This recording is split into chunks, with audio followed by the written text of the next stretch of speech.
Hi friends, எல்லோரும் எப்படி இருக்கீங்க? வைகுண்ட ஏகாதசி அன்றைக்கி எடுத்த வீடியோ அது. அன்றைக்கி நான் போட்ட கோலம் ஷார்ட்ஸில் நீங்கள் பார்த்துருப்பீங்க. சுவாமிக்கிட்டேயும் இன்றைக்கி நான் டிஃப்ரெண்ட்டாக ட்ரை பண்ணியிருக்கேன்.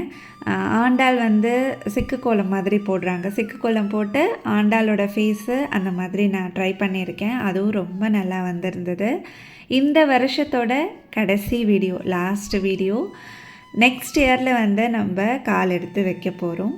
எல்லாருமே கேட்டிருந்தீங்க, என்ன ரெசல்யூஷன் நீங்கள் எடுத்திருக்கீங்க, என்ன பிளான் அப்படின்னு சொல்லிட்டு. பெருசாக பிளான்லாம் எதுவும் இல்லைங்க. 2005 பார்த்திங்கன்னா நிறைய பேர் லைஃப்பை நிறைய விதமாக நம்ம ஃபேஸ் பண்ணியிருப்போம். இதுதான் லைஃப் அப்படின்னு நமக்கு புரிய வச்சுருக்கோம். அடுத்த ஜான்வரி ஒரு நியூ லைஃப் நம்ம ஸ்டார்ட் பண்ண போகிறோம்.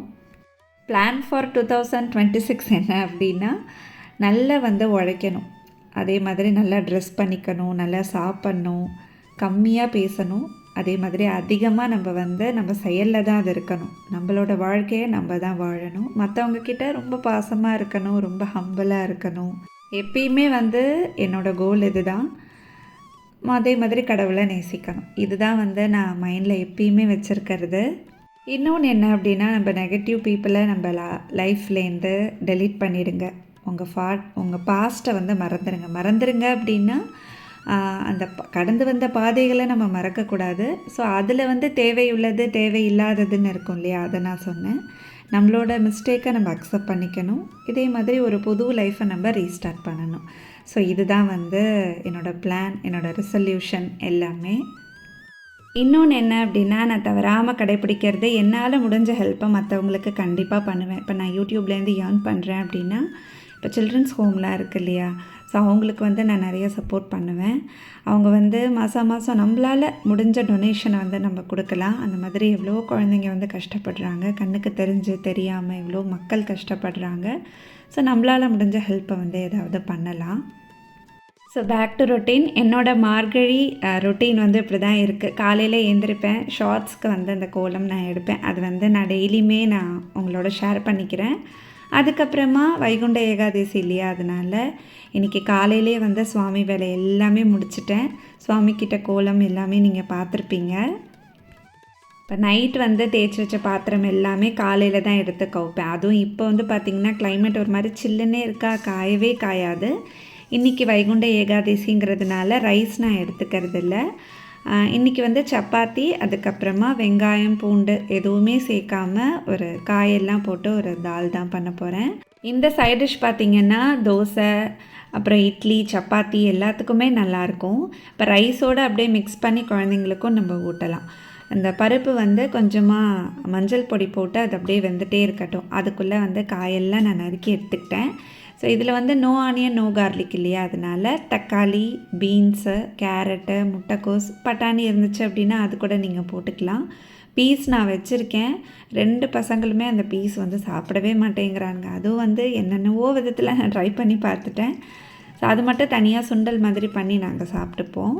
ஸோ இதில் கொஞ்சம் கடுகு, அப்புறமா சீரகம். இதுக்கு காரம் பார்த்திங்கன்னா பச்சை மிளகா 2 மிளகா சேர்த்துருக்கேன். அதுக்கப்புறமா இந்த காய் எல்லாத்தையுமே சேர்த்துடலாம்.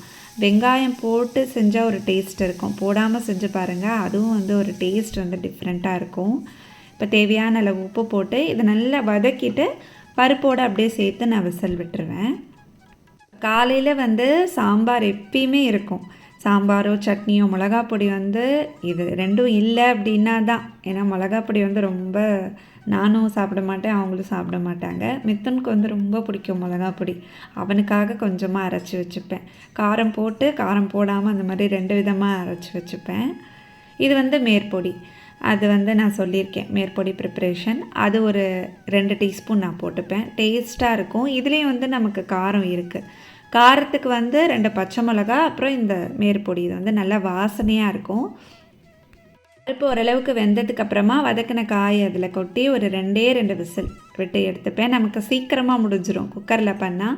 இதுவுமே நீங்கள் வானலியில் அப்படியே செய்யலாம், ஆனால் காய் வேகிறதுக்கு நமக்கு லேட் ஆகும். இந்த குக்கர் இருக்கிறது அவ்வளோ ஹெல்ப்ஃபுல்லாக இருக்கும். ஒரு குக்கர் இல்லை, 2-3 குக்கர் இருந்தாலும் பத்தாது. மேக்ஸிமம் நான் குக்கரில் தான் நிறைய டிஷ்ஷஸ் பண்ணுவேன். என்னோடய பிளான் என்ன, ரெசல்யூஷன் என்ன அப்படின்னு நான் சொல்லிட்டேன்.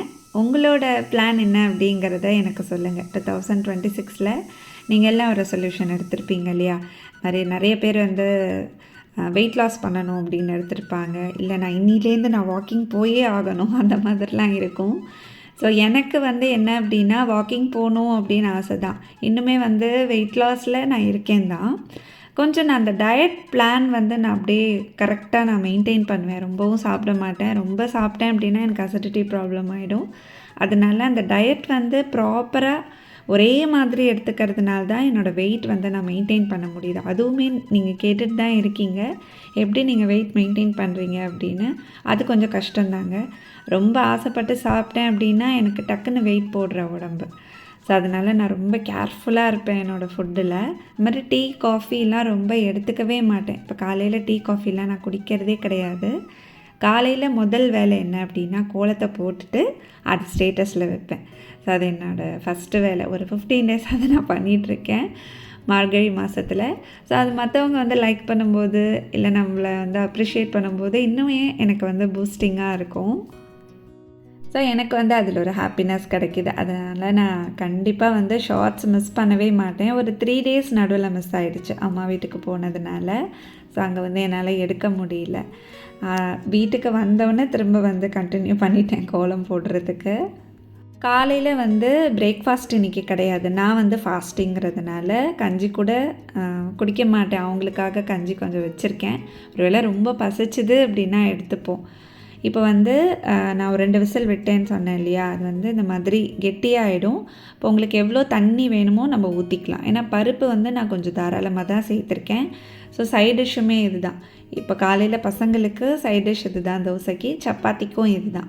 அதனால் நான் கொஞ்சம் எக்ஸ்ட்ராவாகவே தான் இன்றைக்கி இந்த பருப்பு சாம்பார் வச்சுருக்கேன். இப்போ சப்பாத்திக்கு இந்த சைட் டிஷ் வந்து ரொம்ப டேஸ்ட்டாக இருக்குங்க. வெங்காயம் போடாமல் எப்படி இருக்குமோ நீங்கள் யோசிக்க வேண்டாம், ட்ரை பண்ணி பாருங்கள். அவருக்கு வந்து ஆஃபீஸ் இருந்தது, அதனால் சப்பாத்தி தால் அதுவே வச்சுட்டேன். காலையில் அவருமே ஃபாஸ்டிங் தான். ஆனால் வேலைக்கு போகிறவங்க அப்படியே நம்ம வெறும் வயிற்றில் அனுப்ப முடியாது. அதனால் கஞ்சி மட்டும் அவருக்கு ரெடி பண்ணிட்டேன். சப்பாத்தி தால் வந்து எங்களுக்கு பண்ணியாச்சு. பசங்களுக்கு வந்து கொஞ்சம் சாதம் ரசம் எல்லாமே நான் வச்சுடுவேன். இன்றைக்கி வந்து இன்னொரு ரெசிப்பியும் இருக்குது. பிரசாதம் வந்து சுவாமிக்கு பண்ண போகிறேன். அது வந்து ஒரு ஷார்ட்ஸில் பார்த்தேன், ரவை வச்சு பண்ணியிருந்தாங்க. ரொம்ப டிஃப்ரெண்ட்டாக இருந்தது. டேஸ்ட் எப்படி இருக்குமோ அப்படின்னு யோசித்தேன். ரொம்பவே நல்லா வந்திருந்தது. அந்த ரெசிப்பியை நான் அந்த வீடியோவில் உங்களுக்கு ஷேர் பண்ணுறேன். இப்போ அவங்களுக்கு வந்து ஆஃபீஸ்க்கு பேக் பண்ணியாச்சு. பசங்களுக்கு லீவ் விட்டாலுமே எனக்கு லீவ் இல்லாத மாதிரி தான் இருக்குது. டெய்லியுமே இன்னுமே நான் ஏர்லியாக ஏந்துக்கிறேன். ஒரு சில நேரம் காலையிலேயே ஃப்ரெஷ்ஷப் ஆகிட்டு அதுக்கப்புறமா விளக்கேற்றுவேன். இல்லாட்டி வாசல் வரைக்கும் விளக்கு வச்சுட்டு அதுக்கப்புறம் ஃப்ரெஷ்ஷப் ஆகிட்டு சுவாமிக்கிட்ட வந்து மற்ற வேலையெல்லாம் பார்ப்பேன். அப்படி தான் போயிட்டுருக்கு. ஏன்னா டெய்லி வந்து நம்ம கண்டினியூஸாக ஒன்று பண்ணிகிட்டே இருக்கோம் அப்படின்னா அது ரொம்ப கஷ்டம். பசங்களையும் வச்சுட்டு எனக்கு ஒரு சில நேரம் ரொம்ப சிரமமாக இருக்கிற மாதிரி இருக்கும். ஆனால் ஓரளவுக்கு என்னை நான் மேனேஜ் பண்ணி எல்லாமே ப்ராப்பராக பண்ணிகிட்ருக்கேன். ஸ்வீட் ரெசிபிக்கு ஒரு பேனில் நெய் சேர்த்துட்டு ஃபஸ்ட்டு முந்திரி பருப்பு அதை வறுத்து எடுத்துக்கலாம். இது வந்து ஹெவி பாட்டம் பேனுங்க. நல்லா வந்து உங்களுக்கு சூடு தாங்கும், அடி பிடிக்காது. இதோட லிங்க் வந்து நான் உங்களுக்கு டிஸ்கிரிப்ஷனில் கொடுக்குறேன். ரவை வந்து நல்லா நம்ம வறுத்துக்கலாம். அதை வறுத்துட்டு அதுக்கப்புறமா அதை அப்படியே வேக விட போகிறோம். இப்போ இந்த கப்னால தான் 1 கப் நான் ரவை சேர்த்துருக்கேன். அதனாலேயே 2 கப்பு தண்ணி ஊற்றிக்கிறேன். இப்போ வெல்லம் வந்து நான் அதுக்கு ஆட் பண்ண போகிறேன். ஸ்வீட்னஸ்க்கு வெல்லம் நல்லா கரைச்சி எடுத்துக்கலாம். கொஞ்சம் மண் இருக்கிற மாதிரி தோணுச்சு எனக்கு. அதனால் நல்லா வடிகட்டி சேர்த்துட்டோம் அப்படின்னா மண்ணெலாம் நமக்கு இருக்காது. சாப்பிடும்போது ஒரு மாதிரி நரன்னு இருக்கிற மாதிரி இருக்கும். அது வந்து மண்ணுனால தான். ஸோ அதனால் நான் வடிகட்டி சேர்த்துட்டேன். இப்போ இந்த ரவையோடு அதை நல்லா அப்படியே மிக்ஸ் பண்ணி விட்டுக்கலாம். கேசரி தான் நம்ம பண்ணி பார்த்துருக்கோம். இது வந்து ரொம்பவே டிஃப்ரெண்ட்டாக இருந்தது. அப்படியே ஒரு சக்கரை பொங்கல் டேஸ்ட்டில் வரும். அது ட்ரை பண்ணி பாருங்கள். டக்குன்னு நம்ம வந்து ஒரு ஸ்வீட் பண்ணணும் அப்படின்னா இந்த மாதிரி நம்ம ட்ரை பண்ணலாம், சக்கரை பொங்கல் டேஸ்ட்டில் வரணுன்ட்டு. இது வந்து கொஞ்சம் இறக்கும்போது நல்லா தாராளமாக ஒரு 2 டீஸ்பூன் நான் நெய் சேர்த்துக்கிறேன். முந்திரி பருப்பு, ஏலக்காய் பொடி எல்லாமே போட்டுட்டேன். நல்லா சுட சுட ரெடி ஆகிடுச்சு. இப்போ அதை அப்படியே சுவாமிக்கு நம்ம நைவேத்தியம் பண்ண வேண்டியதான். இந்த ஸ்வீட் ரெசிபி வந்து கண்டிப்பாக ட்ரை பண்ணி பாருங்கள். பெருமாள் கோயிலில் இது ரொம்ப விசேஷமாக. ஸோ அந்த மாதிரி தான் வந்து நிறைய ஷார்ட்ஸில் நான் பார்த்தேன். நானும் இதை ட்ரை பண்ணிட்டேன். நம்ம வீட்டில் இருக்கிற சுவாமிக்கு இன்றைக்கி இது தான் பிரசாதம். ரொம்ப டேஸ்ட்டாக இருந்துச்சு சாப்பிடும்போதும். இன்றைக்கி காலையில் பார்த்தீங்கன்னா நான் ஒரு கரெக்டாக ஒரு 5 மணிக்கு எழுந்திரிச்சேன். ஸோ அதுலேருந்து அப்படியே ஒரு ரொட்டீன் போயிட்டே இருக்குது. ஸோ எப்பயுமே இப்படி தான் இருக்குது. ஒரு 15 நாளாக வந்து இந்த மாதிரி தான் இருக்குது. காலையில் ஏர்லியாக எழுந்திரிச்சிருவேன். அதனால் மத்தியானம் கொஞ்சம் டயர்டாகிடுது. அப்புறமா கொஞ்சம் ஒரு மத்தியான நேரத்தில் நான் ரெஸ்ட் எடுத்துப்பேன்.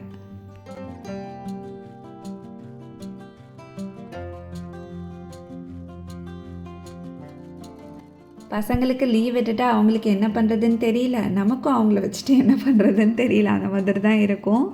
ஸோ அவனோட ஃப்ரெண்டு, ரொம்ப க்ளோஸ் ஃப்ரெண்டு எதிர்லேயே இருக்கான். எங்கள் வீட்டில் தான் இருப்பான், அவன் வீட்டுக்கு போவான். அப்படி மாறி மாறி செம்மையாக ஆட்டம் போட்டுட்ருப்பாங்க. ஸோ அவங்க வந்து இது வந்து எதிர் வீடு அப்படின்னே இருக்காது, ஒரே வீடாக தான் இருக்கும். இங்கேருந்து அங்கே ஓடுவானுங்க, அங்கேருந்து இங்கே வருவானுங்க. அது பார்க்கவே ஜாலியாக இருக்கும்.